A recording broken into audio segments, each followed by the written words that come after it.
Paprastas, bet galingas būdas išsaugoti sveiką protą konfliktų metu, ginčių konfliktų metu. Ir būtent juo pasidalinsiu šitame trumpame video. Esu tikra, kad esate buvę tose situacijose, kai jau matote, kad jūsų pašnekovas, vyras, mylimasis, vaikai, draugė, jau susierzina, o galbūt pirmiau pastebite, kad jumyse kyla tas toksai drakoniukas ir jau žinote, kad tuoj mūsų šitas pokalbis nebetaps tik skirtingų nuomonių pasidalymas, ar idėjų pasidalymas, ar kažkokių tai elgesio motyvų pasidalymas.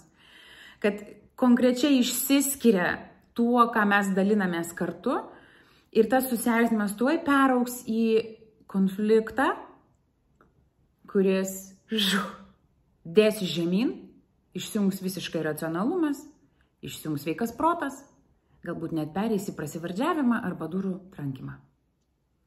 Tai šitose akimirkose, kai pastebite, kad įtampa didėja,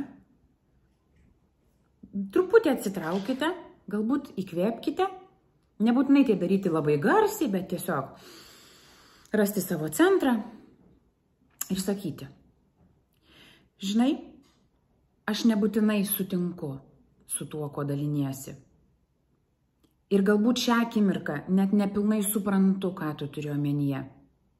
Bet aš tikrai pažadu, pabandysiu gerbti tavo nuomonę ir prašau tavęs pabandyti gerbti manąją. Viskas.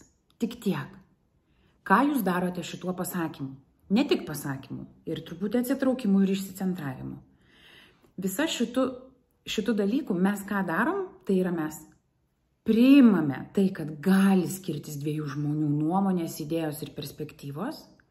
Ir tuo pačiu mes parodome pavyzdį, ne tik sakome, bet mes parodome pavyzdį, šiek tiek atsitraukdami ir grįždami, kad mes mokinsimės gerbti to kito žmogaus perspektyvą ar nuomonę.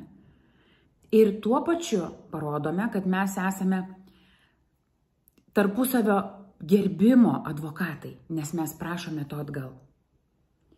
Būtinai duokite žinoti, ar pabandysite šitą paprastą būdą, kaip neleisti konfliktam įsipliekst.